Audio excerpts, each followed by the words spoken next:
백성들을 심판하시려고 서시도다. 여호와께서 자기 백성들의 장로들과 고관들을 심문하러 오시리니 포도원을 삼킨 자는 너희이며 가난한 자에게 탈취한 물건이 너희의 집에 있도다. 어찌하여 너희가 내 백성을 짓밟으며 가난한 자의 얼굴에 맷돌질 하느냐. 주 만군의 여호와 내가 말하였느니라 하시도다. 아멘.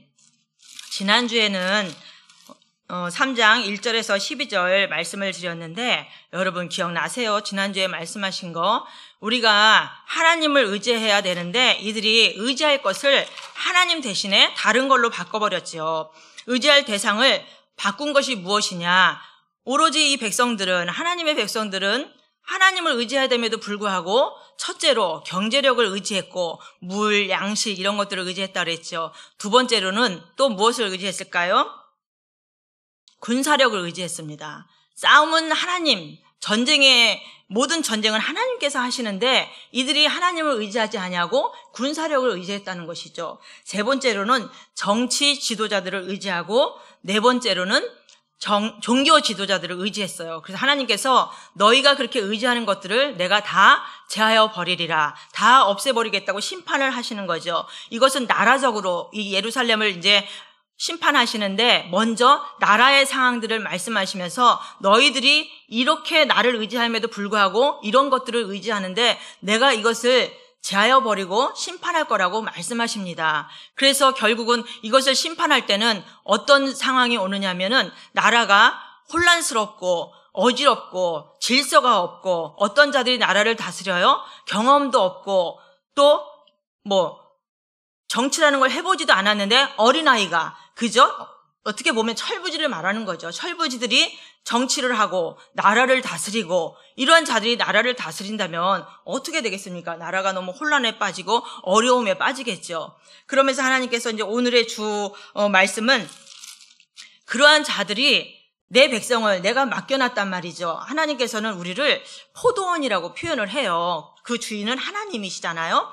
하나님 대신에 내가 너희들에게 포도원을 맡겼는데 그 포도가 잘 열리게끔 다듬어주고 가지도 잘라주고 또 물도 잘 대주고 거름도 잘 대주고 그래서 그 포도가 잘 열매가 잘 맺도록 그렇게 그들에게 사명을 맡겼는데 이들은 되려 이 밭을 가꾸는 것이 아니라 아예 그 포도밭을 자기네들이 다 삼켜버린다고 이제 말씀을 해요. 하나님께서는 이들에게 이러한 사명을 줬는데 그 사명을 감당하지 못하니까 하나님께서 이제 그들을 보면서 그들의 악행을 보시는 거죠. 악행을 보시면서 하나님께서 뭐라고 그래요? 너희들이 내 눈을 찔렀다고, 내 눈을 고통스럽게 했다고. 이제 두고 볼 수가 없는 거예요. 이들이 행하는 이런 악한 것들이. 그러면서 오늘의 주 말씀은 이제 부녀들에게 말씀하시는 거예요. 부녀들에게 말씀하시는데 여러분, 아내는 하나님께서 어떤 존재로 남편에게 세워주신지 아세요? 네, 맞아요. 돕는 배필로 아내를 세워줬단 말이죠. 그러면은 그 남편이 제대로 못하면 돕는 배필인 아내가 그쵸, 말을 해줘야 될 거 아니야. 여보, 지금 당신 하나님 말씀 앞에 똑바로 살고 있는 거야? 하나님 말씀 앞에 바르게 살아야지. 듣기 싫어도 말씀을 전해야 될 사명이 누구한테 있습니까? 돕는 배필 우리에게 있단 말이죠. 저는 이 말씀을 준비하면서 잠깐 생각이 났는데 아나니아 삽비라 부부가 제일 불쌍한 것 같아요. 왜? 그 분위기에 휩싸여갖고 우리도 막 헌금을 안 하면 안 될 것 같아. 여보, 집에 가서 우리 땅 있잖아, 땅. 우리 그거 팔아서 다 드릴까? 아우, 잘 생각했다고. 여기까지는 좋았어요. 여기까지는 좀 사투리 같다, 그죠? 여기까지는 너무 좋았는데 이제 땅을 팔고 하나님 앞에 갖다가 바치려고 하니까 아깝잖아요. 근데 누가 다 드려도 그 사람 거고 반만 드려도 그 사람들 거잖아요. 그런데 거기서 또 마음이 하나가 됐다는 거죠. 여보, 우리 땅을 다 팔았는데 다 드리기에는 너무 아깝지 않아? 우리 반은 숨겨놓고 반만 드리자. 이렇게 말했을 때 그러면 성령님을 속이고 또 주의 종을 속이는 거 아니에요. 그랬을 때 돕는 배필이 제대로 했다면 여보, 우리가 약속했잖아. 하나님께 다 드리기로 했는데 반은 감춰두고 반은 드리는 것은 이거는 큰일 날 일이야. 잘못될 일이야. 여보, 그러면 안 돼요. 말렸으면 이 부부가 즉사하진 않았겠죠, 둘 다? 그랬을 것 같아요. 오늘날 하나님께서 우리의 사명이, 이 여자들, 부녀들의 사명이 얼마나 큰지 아십니까? 여러분, 처음에는 다 듣기 싫어요. 저희 목사님도 제가 이렇게 막 뭐 같은 거 좀 얘기해주고, 이제 사실은 설교는 사모님들이 제일 집중해서 듣잖아요. 또 이상한 소리는 안 했나, 쓸데없는 소리는 안 했나, 또 막, 아무튼, 그러고 얘기를 해주면은 처음에는요, 엄청 기분 나빠해요. 기분 나쁘고 이제 지적했다 이거지. 근데 누가 지적을 해주겠어? 성도가 얘기를 해주겠어요? 누가 얘기를 해주겠어요? 근데 처음에는 기분 나빠하는데 나중에는 정말 너무나 고맙게 생각하고 그거에 대해서 감사하게 생각하고 또 그렇게 말한 대로 이렇게 바꿔 나가려고 하는 그런 모습들을 참 많이 봤어요. 저 또한 마찬가지고. 그런데 오늘 이 말씀을 정말 우리 부녀들은 정신 차려서 들어야 될 이 본문의 말씀입니다. 그래서 우리가 돕는 배필로 하나님께서 이렇게 대충 세우는 게 아닙니다. 우리는 그러한 사명이 있어요. 나에게 세워준 그 남편을 정말 하나님 앞에 말씀으로 바로 갈 수 있도록 돕고, 좀 이상하게 간다 그러면 얘기해 줘야죠. 여보, 그렇게 가는 건 잘못된 것입니다. 바르게 가야 합니다. 얘기해야 됩니다. 얘기 안 하면 어떻게 돼요? 부부는 하나니까 같이 죽는 거예요. 이 아나니와 삽비라처럼. 오늘 말씀 한번 들어가 보겠습니다. 3장 13절에 여호와께서 변론하러 일어나시며 백성들을 심판하려고 서시도다. 그전에는 앉아 계셨나 봐요. 근데 이제 이들이 하는 이 악행이 너무나 악한지라 이제 어떻게 해요? 하나님께서 이 변론이라는 것은 법정 용어인데 재판하려고 이제 일어나셨어요. 하나님께서. 그리고 일어나셔서 백성들을 심판하시려고 이제 섰다는 거예요. 여러분, 부모들도 자녀들을 야단칠 때, 앉아서 야단칠 때와 부모가 발딱 일어나면 이 촉긴장 아니겠습니까? 지금 이런 상황인데 하나님이 지금 일어섰어요. 이제 두려워 떨어야 될 상황인 거죠. 그러면서 이들이 무엇을 잘못했는지 하나님께서 이제 일어나셔서 이 백성들을 심판하는데 14절에 여호와께서 자기 백성의 장로들과 고관들을 심문하러 오시리니 포도원을 삼킨 자는 너희이며 가난한 자에게서 탈취한 물건이 너희의 집에 있도다. 이 장로들과 고관들이 이 악행을 어떻게 악행을 하냐면 포도원을 삼키고 가난한 자에게 탈취한 물건이 그들의 집에 가득하다고 말씀하고 있어요. 이 장로들과 고관들은 하나님께서 이들에게 권력을 주셨잖아요. 권력을 줬을 때는 그 권력을 백성들을 위해서 잘 사용하고 또 억울한 일이 없도록 백성들을 잘 보살피고 이래야 되는데 이 고관들, 장로들은 또 재판할 때도 뇌물을 주지 않으면 재판을 안 해요. 이 과부들과 고아들은 참으로 힘이 없는 어려운 사람들이잖아요. 뇌물을 안 주면 아예 억울한 일을 말을 해도 재판을 열어주지 않는단 말이죠. 우리가 앞전에서 그 말씀을 전해서 들었죠. 이들이 가난한 자에게 탈취한 물건, 여기서 탈취했다라는 것은 그냥 단순히 탈취한 게 아니라요, 이 히브리어 원어에는 아주 가죽을 벗기다라는 뜻이에요. 그러니까 얼마나 이게 정말 너무 악하죠, 하나님 보실 때. 그런데 여기서 포도원을 말하는 것은 이스라엘 전체를 여기서 말씀하시는 거예요. 이스라엘 전체를 이제 이들이 완전 집어삼켰다는 거죠. 장로들과 고관들은 고위직이잖아요. 그렇기 때문에 월급도 많이 받을 거 아니에요. 그런데 가난한 자들을 아주 그냥 가죽을 벗기는 거예요. 그렇게 표현을 한 거죠. 우리는 단순히 탈취했다 이러는데 가죽을 아예 벗기고 상처를 아예 입힌다는 것이에요. 무엇으로? 이들을 더 막 압제하고, 가난해서 없잖아요. 나 내 땅을 좀 담보로 낼 테니까 나 돈 좀 빌려줘. 돈을 빌려갔겠죠. 그러면 기한이 돼서 못 갚으면 어떻게 돼요? 땅을 빼앗고 또 이자까지 더 받고, 그 다음에 그것도 못 갚으면 자식들까지 데려다가 종으로 삼고 막 이런 지경인 거죠.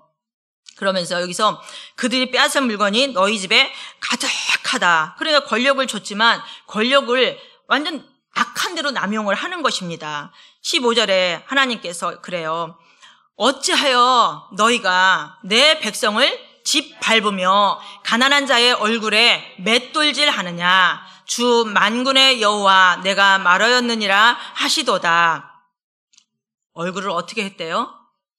맷돌질을 했다는 거예요. 실제로 뭐 맷돌질을 했겠습니까? 그런데 여기서 이 맷돌질의 표현은 아주 고통스럽게, 아주 공포감을 주게 그렇게 이들이 가난한 자, 어려운 자들을 압제를 했다는 것이죠. 이 표현만으로 들어도 너무나 잔인하고 너무 무섭지 않으세요?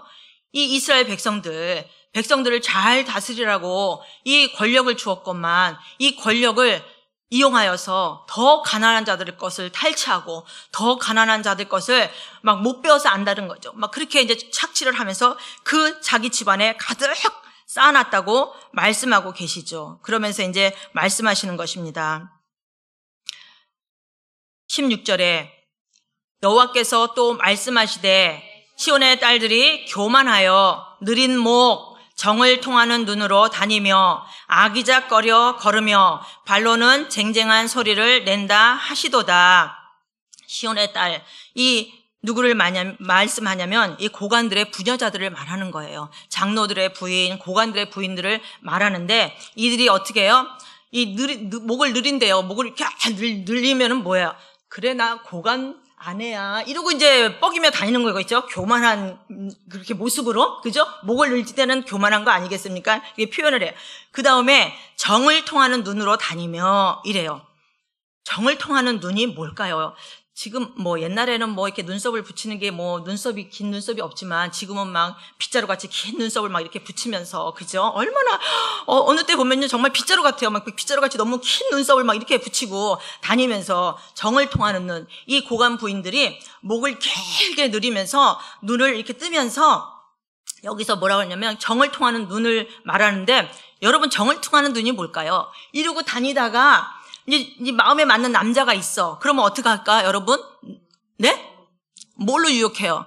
막 이제 잉크를 날리겠죠. 그죠? 그것이 이제 정을 통하는 눈으로 그렇게 표현을 하고 또 아기작거려 걸으며 이 아기작거려 걸으며가 이제 히브리어는 이렇게 종종 걷는다는 표현도 있고 그 다음에 우리가 이제 딱 생각할 때는 유혹하면서 걷는 그 모습 있잖아요. 누가 이렇게 잘 걸을까? 모델들 막 이렇게 걸으면서 엉덩이를 막 실로 거리면서 지금 이러고 이제 이 고관들의 부인이 이렇게 하고 다니는 거예요. 또 발에는 뭐를 했냐? 쟁쟁한 소리를 낸다 하시는데 발찌를 하는 거예요. 지금에만 발찌가 있는 것이 아니라 이때도 발찌가 있었어요. 그래서 발찌를 우리는 뭐 이제 간단하게 이렇게 뭐 14K, 18K 하나 하는 게 아니라 그 발찌를 하고 거기다가 막 쇠 같은 거를 주렁주렁 달아요. 그러면 이 고관 부인이 걷잖아요. 아까 어떻게 걷는다 그랬어요? 막 쟁쟁쟁 이렇게 걷는다고 했잖아요. 목은 길게 빼고 막 눈은 막 욕정의 눈으로 이러면서 발이 막 쟁쟁쟁 소리가 나요. 그러면 가다가 사람들이 그 소리가 나는 거를 쳐다보지 않겠습니까? 그러면 그 발만 쳐다보겠습니까? 그죠? 그 여인들의 이제 그 고관 부인들의 부녀들의 모습을 머리부터 발끝까지 보겠죠. 이제 또 밑에는 더 이제 자세하게 나옵니다. 그래서 하나님께서는 너희가 그 교만과 도도함을 내가 깰 것이다. 하나님께서 말씀하시는 거예요. 그러면서 17절에 한번 보겠습니다. 그러므로 주께서 시온의 딸들의 정수리에 딱지가 생기게 하시며 여호와께서 그들의 하체가 드러나게 하시리라. 결국은 이들을 음란한 것을 심판하신다고 말씀하시는 것입니다. 그리고 결국은 성추행을 당하고 성폭행을 당하는 것이 결국은 바벨론이 쳐들어와서 이 사람들을 다 전쟁이 일어나면 남자들은 다 죽고 여자들은 이제 성적인 놀이개로 이제 그렇게 전락하는 거예요. 많은 전쟁 역사가 그런 것이잖아요, 여자들은. 18절부터 23절까지는요, 한 말씀인 거예요. 18절에 주어가 주께서 이러고 23절에 마지막에 보면은 제하시리니 주께서 제하신다고 말씀하시는데 이들이 어떻게 하고 다니는지 한번 보겠습니다. 주께서 그날에 그들이 장식한 발목 고리와 머리에 망사와 반달 장식은 목걸이를 말하는 거예요. 반달은 또 달신을 의미하기도 해요. 여러분, 이들이 그래도 하나님의 백성이잖아요. 어떤 사람이 이제 절표시 그 목걸이를 했어요. 그래서 어머, 이 절표시 목걸이 너무 예쁘다. 너무 잘 만들었다. 아, 나도 하나 해야지. 그래갖고 우리 집사님들이 하나씩 절표시 목걸이를 하고 다녀. 그런 격인 거예요, 지금. 이게 얼마나 심각합니까? 하나님이 볼 때에. 그리고 또 귀고리와 팔목고리와 얼굴 가리개와 화관과 발목 사슬과 띠와 향압과 호신부와 반지와 코고리와 예복과 겉옷과 목도리와 손주머니와 손거울과 세마포 옷과 머리 수건과 너울을 제하시리니. 네, 이제 귀고리도 부족해갖고 저는 이 시대에만 코 피어싱이라고 하죠. 지금 뭐 아이돌 막 이런 사람들 막 피어싱 하잖아요. 그래서 저는 이 시대에만 코골이가 있는 줄 알았어요. 근데 여기도 이 귀를 뚫다 못해. 어디요? 코를 뚫고 여기도 뚫고 여기도 뚫고 난리가 아닌 거예요.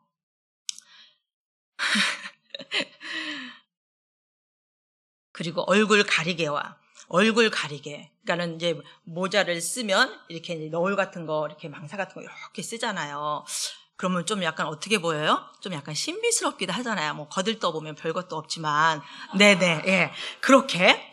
그 다음에 화관. 이제 머리를 막 그렇게 이제 아름답게 하고, 발목 사슬, 아까 발찌, 그런 거, 발목 사슬, 발찌에다가 사슬을 막 달아요. 그러면 걸을 때 이 쟁쟁쟁쟁 소리가 난다고 해요. 그러면 이제 지나가던 남자들이 그 소리 나는 곳을 보면서, 그 이제 여자들을 보면서 눈이 마주치면 이제 욕정의 눈으로 이제 막 이제 잉크를 날리겠죠. 예, 그것을 표현하는 거예요.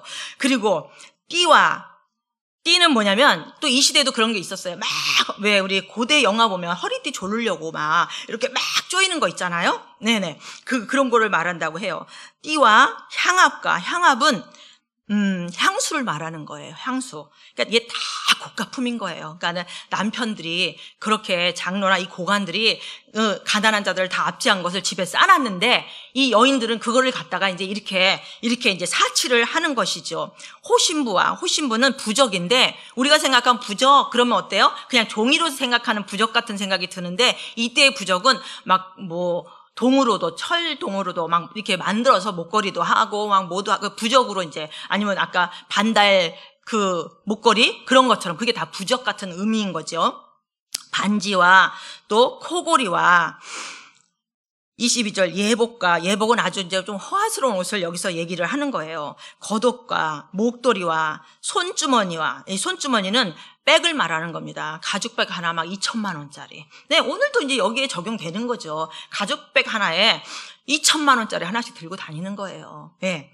그리고 손거울은 이 당시에 청동으로 만들었기 때문에 굉장히 고가품이고 굉장히 비싸요. 그래서 이 거울 하나 이렇게 들고 다니면은 있는 집이네? 이런 생각이 들 정도로 이렇게 이제 갖고 다니는 건데 우리가 옛날에 한 40년 전에 핸드폰이 이런 게 나오기 전에 이만한 무전기 같은 거 하나 나왔잖아요. 핸드폰. 근데 사실 그때는 그게 부의 상징이었었어요. 왜냐하면 굉장히 고가였잖아요. 그 당시에는 40년 전에 거의 한 100만 원, 150만 원, 지금 아무것도 아닌데 그래갖고 이제 그래서 그 무전기 같은 이 전화기를 하나씩 들고 다니면은 부의 상징이었죠. 좀 있는 사람인가 보다 이렇게 할 정도로. 이게 지금 손거울이 그 격인 거예요. 막 손거울을 청동으로 만들었기 때문에 굉장히 귀하고 비싼 거예요. 그러니까 이 이 부녀자들이 이렇게 이제 그냥 다니는 게 아니잖아요. 막 이렇게 가죽백 2천만 원짜리 하나 메고 또 이제 청동 이렇게 이제 거울 하나 들고 완전히 머리부터 발끝까지 이제 그렇게 보여주는 거죠. 허세와 허영을 보여주는 거겠죠. 또 세마포 옷과 머리 수건과 너울을 제하시리니. 하나님께서 이들의 이런 것들을 제하시는데 어떻게 한번 제하시나 보겠습니다. 24절에 그때에 썩은 냄새가 향기를 대신하고 썩은 냄새, 이들이 맞아서 그 맞은 게 상처가 낫지 않아서 고름이 나서 그 막 썩은 냄새가 나는 것을 이렇게 표현하는 것입니다. 그 썩은 냄새가 너희들이 향수를 뿌리고 다녔던 그거, 너희들이 맞아서 낫지 않아서 고름으로 철철 흐르는 그것 때문에 너희들은 이제 썩은 냄새가 날 것이고, 또 노끈이 띠를 대신하고 아까 막 쫄르는 그런 띠를 했다고 했잖아요. 근데 그 노끈이 띠를 대신한다는 것은 무엇이냐면 노끈은 포승줄을 말하는 거예요. 바벨론이 쳐들어와서 이 여인들을 그냥 줄로 이제 그 포승줄, 밧줄이라고 하나요? 밧줄로 이제 묶고 가는 그것을 말씀하십니다. 그리고 또 대머리가 숱한 머리털을 대신하고, 이 여자들의 상징 그런 머리잖아요, 머리. 그렇지 않아요? 이 긴 머리를 막 이쪽으로 가라멜을 탈까, 이쪽으로 가라멜을 탈까, 앞가람을 탈까, 머리를 볶았다가 풀었다가 막 염색을 들였다가 막 또 검은색으로 들였다가 이 여자의 이 머리 이거 하잖아요. 이 여성 여러분들 남편한테 여보 나 파마하고 머리 좀 뭐 바뀐 것 좀 없어? 이렇게 남편들은요 아무 관심이 없는 게 아니라 구분이 안 된대요. 이쪽으로 가라멜을 탔는지 이쪽으로 가라멜을 탔는지, 이 여자가 파마를 했는지 머리를 풀었는지. 긴 머리를 이제 했다가 자르면 표시는 나겠죠. 남자들은 구분이 안 가는데 이 여자들이 머리를 이렇게 해놓고 와서 여보 나 변한 거 없어? 잘 모르겠는데 그러면은 관심이 없대느니 사랑이 없대느니 막 이런다는 거예요. 여러분, 남자들의 구조가 그래요. 절대 남자들한테 남편한테 머리가 어땠냐, 변화가 있느냐 없느냐 물어보지 마세요. 관심이 없는 게 아니라 잘 모르는 거예요. 구분이 안 되는 거예요, 남자들은. 그래서 어떤 남편이 부인이 여보 나 루즈를 하나 사려고 하는데 하나 좀 골라줘봐 했더니 빨간 거, 분홍 거, 핑크 뭐 다 똑같은 거예요. 구분이 안 가는 거예요. 근데 그걸 골라달라고 하니까 미치겠다는 거예요, 이 남편이. 다 똑같은 색깔로 보인대요, 남편들은. 그러니까 여러분, 이 남편들의 구조가 그래요. 그래서 여보 나 오늘 그냥 말로 하세요. 나 여보 파마하고 왔는데 예쁘지? 이래야지. 여보 나 오늘 뭐 변한 거 없어?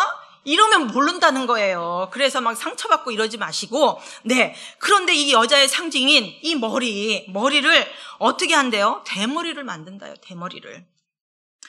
대머리가 어떻게 되느냐면, 이 바벨론이 얼마나 악하고 얼마나 잔인한 사람들인, 나중에는 이 바벨론이라는 나라가 결국은 너희들이 한 것처럼 하나님이 이제 70년 포로, 이스라엘 백성들을 70년 포로로 사용하고 그 다음에 이제 이 거대 제국인 나라가 바벨론이 하루아침에 무너지잖아요. 그러면서 하나님께서 너희가 한 대로 내가 너희들을 이제 갚는데, 이 바벨론 이 사람들이 얼마나 악하고 얼마나 무섭냐면요. 쳐들어왔을 때 임산부를 배를 갈라서 그 아기를 빼서 패대기를 치고, 이 성경에 다 나와 있는 말씀이에요. 예.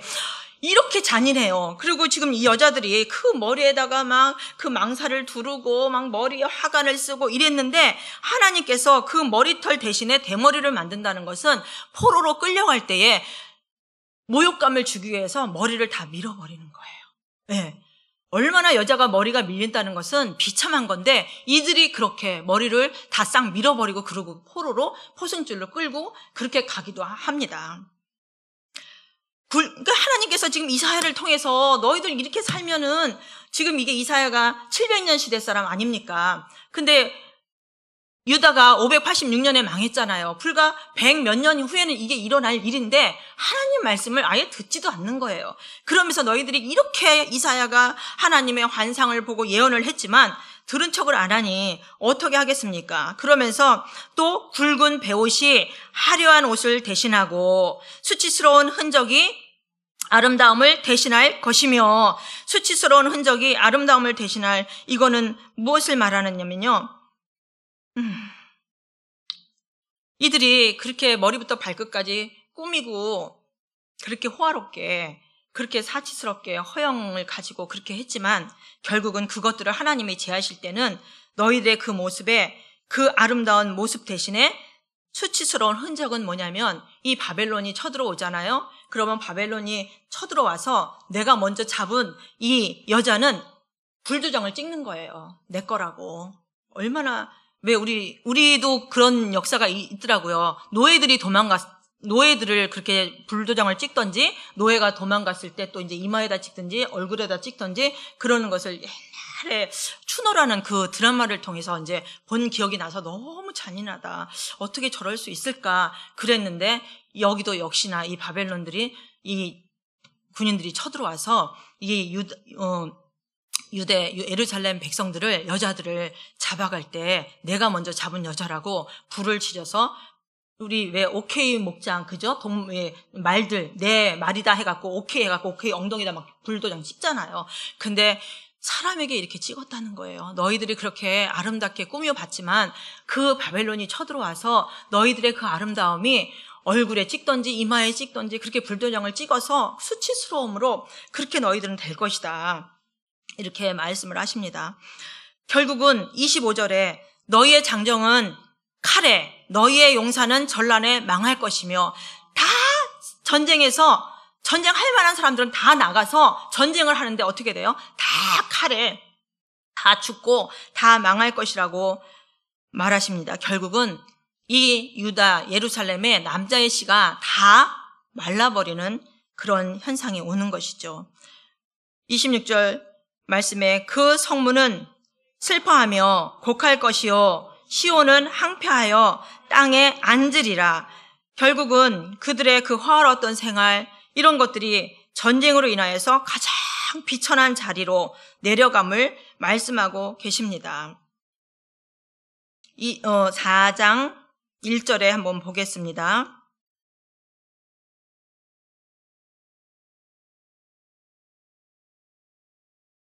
그렇다고 여러분 오해는 하지 마세요. 여자는 또 꾸미기도 하고 가꾸기도 해야 됩니다. 이게 너무 사치스러워서 그렇지, 그쵸?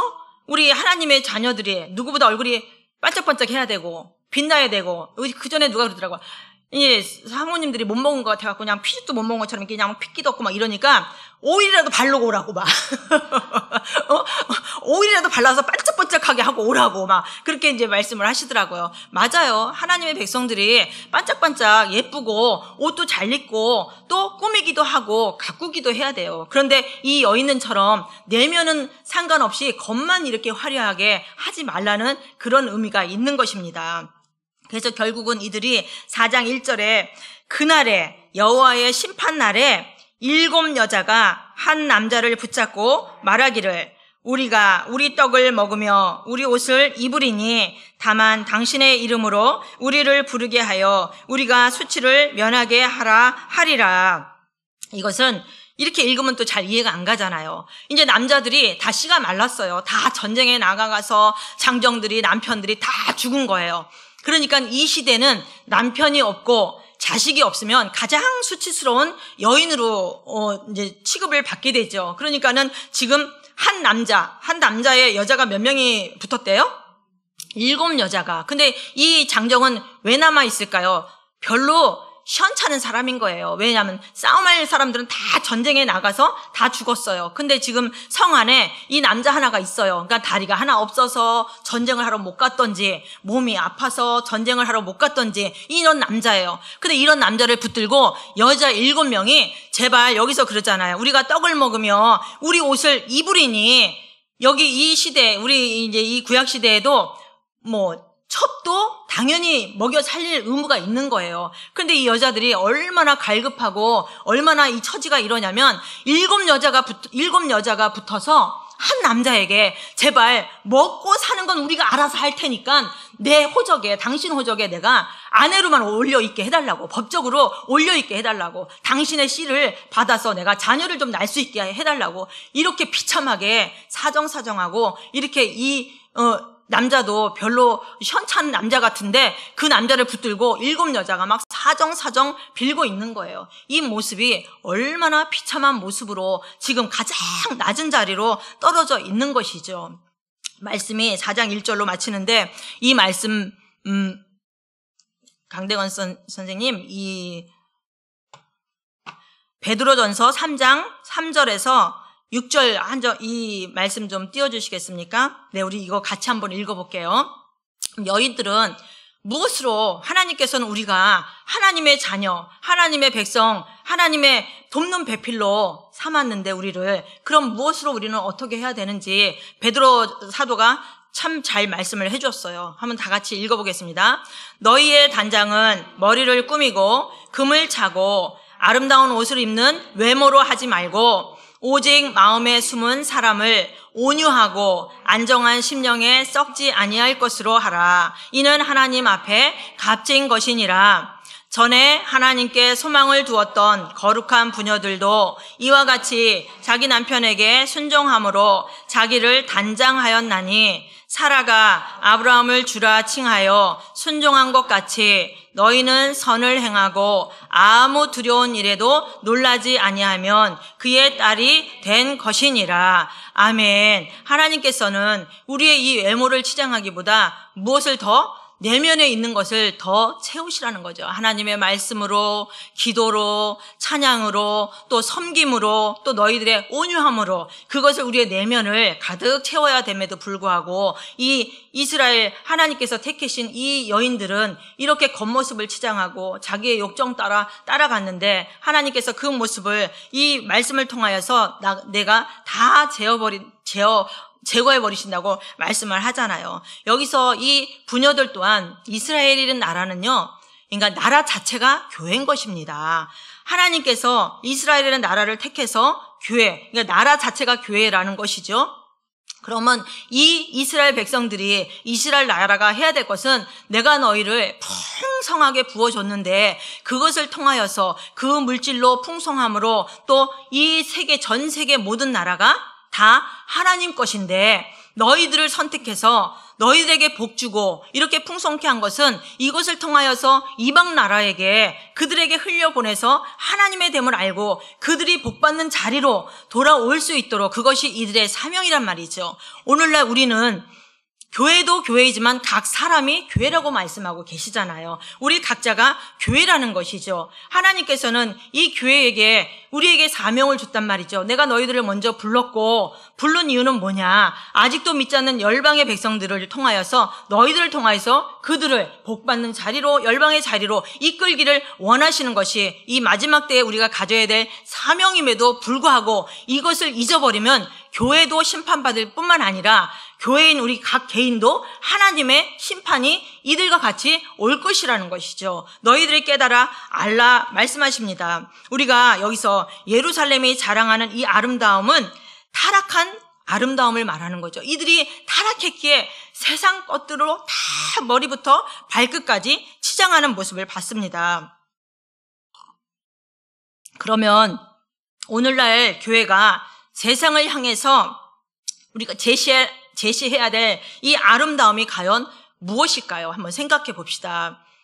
교회는 우리 개인이라고 했잖아요. 그럼 나를 통해서 교회도 마찬가지지만 또 각 개인을 통하여서 하나님께서는 그 열방에게 보여주고자 하는 그 아름다움을 보여주고자 하는 또 사명을 우리에게 주셨단 말이죠. 무슨 어떤 아름다움을 보여드려야 될까요? 이 세상 사람들을 하나님의 사랑으로 섬기며 그들을 빛 가운데로 인도해 오는 것이 우리의 이 마지막 때의 사명이라는 것이죠. 그런데 교회 자체는 오늘날 마지막 때에도 이런 현상이 일어나는 거죠. 이 여인들이 교회라고 그랬잖아요. 이 한국 교회도 마찬가지죠. 한국 교회가 너무너무 건물 위주로 가서 막 호화로운 거예요. 막 어떤 교회는 100억을 들여서 교회를 막 유리로 그렇게 짓는 교회들이 있고 또 어떤 분은 그래요. 야, 우리 교회 이 대리석이 이태리째. 그러고 자랑을 하더라고요. 그래서 아니 이태리째가 뭐가 그렇게 중요합니까? 교회 건물 안에. 이태리째면 얼마나 비싸겠습니까? 어떤 사람은 우리 교회 프로그램이 너무 좋아. 애들은 다 우리 교회로 와. 막 이렇게 하는 사람들도 있고 또 어떤 사람은 우리 교회 주차장이 너무 넓어. 너무 넓고 너무 좋아. 이게 이 자랑할 거리입니까? 자랑할 거리가 아니죠. 자랑할 것은 그 교회의 아름다움, 그 내면에 정말 하나님의 말씀을 선포되고 하나님의 진리의 말씀이 선포되는 그런 것들을 자랑해야 됨에도 불구하고 외면적인 것을 자랑한단 말이죠. 또 만나자마자 얼마 만나지 않은 사람들은 목사다 뭐라 하면은 교인은 몇 명 되십니까? 세상의 기준과 판단으로 이 교회 안에 들어오는 거죠. 교회가 몇 명이 뭐가 그렇게 중요합니까? 그 큰 교회 코로나 때 겪어봤지 않습니까? 그 쭉정이들 모여갖고 코로나 때 다 날아가고 지금도 어느 교회는 1000명이 모였는데 지금은 300명밖에 안 모인다는 거예요. 그럼 그 700명들은 다 모였습니까? 쭉정입니까? 다 날아간 거죠. 그 쭉정이가 많은 그런 교회가 1000명이면 뭐 할 것이고 10,000명이면 뭐 할 것입니까? 이 마지막 때는 내실을 다지는 게 저는 중요하다고 생각합니다. 어떤 사람들이 왜 그거를 왜 묻냐면 당신 교회 성도 몇 명입니까? 1000명이. 큰 교회 하십니다. 대단하십니다. 교회 몇 명 되십니까? 네, 얼마 안 됩니다. 별 볼 일 없습니다. 이거를 판단하는 기준이잖아요. 세상 사람들과 마찬가지로. 그것이 믿는 사람들이든 안 믿는 사람은 또 그렇다 쳐요. 믿는 사람들조차도 제가 우이조교회 가기 싫은 게 왜 그런지 아세요? 개척했는데 1년밖에 안 되는데 교회는 한 100명 됐습니까? 갈 때마다 그걸 묻는데 저는 안 갑니다. 목사님만 이제 보냈는데 그렇게 묻는 건 예의가 아니죠. 권사님 집 몇 평 사세요? 애들끼리 막 너 몇 평 살아? 그거 재는 거 아닙니까? 근데 저는 또 아는 사람들이 또 시골에 목회하는 사람들이 참 많아요. 근데 시골에 정말 이 젊은이들은 하나도 없고 친구 사모님이 우리 할머니들이 한 10명 됐는데 작년에 1명 돌아가시고 그작년에 1명 돌아가시고 또 그해에 1명 돌아가시고 이제 7명 남았어. 이렇게 말하는 거예요. 그런데도 그들은 그 노인들의 영혼이 귀하니까 7명이 됐던 10명이 됐던 정말 그 사명을 받았기 때문에 그 영혼들을 귀히 여기고 그들에게 복음을 전하는 것이죠. 그런데 지금은 교회 안에도 그렇게 세상 물결이 들어와서 그것들을 견주고 우리는 얼마짜리 교회를 지었느니 바닥은 이태리 대리석으로 깔았느니 이 한국교회 이것도 사실은 이런 거와 다를 바가 없는 것이죠. 하나님이 얼마나 그런 소리를 들으면 가슴이 아프겠습니까? 여러분 오늘 이 말씀을 통하여서 우리는 하나님이 교회로 부르신 여러분들 우리가 내면을 다지고 내면을 무엇으로 다질까요? 하나님의 말씀으로 기도와 찬양으로 또 하나님이 마지막 때 주신 선교와 전도의 사명으로 우리가 그러한 각 개인의 교회가 되어야 될 줄로 믿습니다. 그럴 때에 하나님의 복이 우리에게 임하겠죠. 그럴 때에 그 복으로 또 이웃을 섬기고 그 이웃들을 통하여서 우리가 믿고 있는 그 하나님 빛 가운데로 그들을 이끌어오는 거 하나님이 이 이스라엘 백성들을 선민 백성으로 택한 이유가 그거 아닙니까? 그래서 그들에게 넘치도록 복을 주었건만 그 복으로 이렇게 허튼 짓 하고 허양을 떨고 이렇게 잘못된 삶을 살았을 때 그것을 다 제거해버리고 다 뺏어버리고 그렇게 수치를 주고 그런 일을 당하면서 사는 이 모습을 우리는 보잖아요. 오늘 하나님께서는 우리에게 이 말씀을 통하여서 우리 각 개인을 부르신 그 하나님의 사명을 알고 그 사명 따라 살 때에 오늘날 여러분을 기뻐하시고 또 여러분의 공동체인 우리 한사랑교회 이 교회를 하나님께서는 사랑하실 줄로 믿습니다. 그래서 내가 먼저 하나님의 원하시는 그 내면을 다지고 내면의 덕을 쌓고 또 내면을 통하여서 또 많은 사람들에게 빛을 비추며 나갈 수 있는 여러분들이 다 되시기를 바라겠습니다. 아멘. 기도하시겠습니다. 우리 다 같이 통성으로 주여 한번 부르시고 말씀을 가지고 기도하시겠습니다.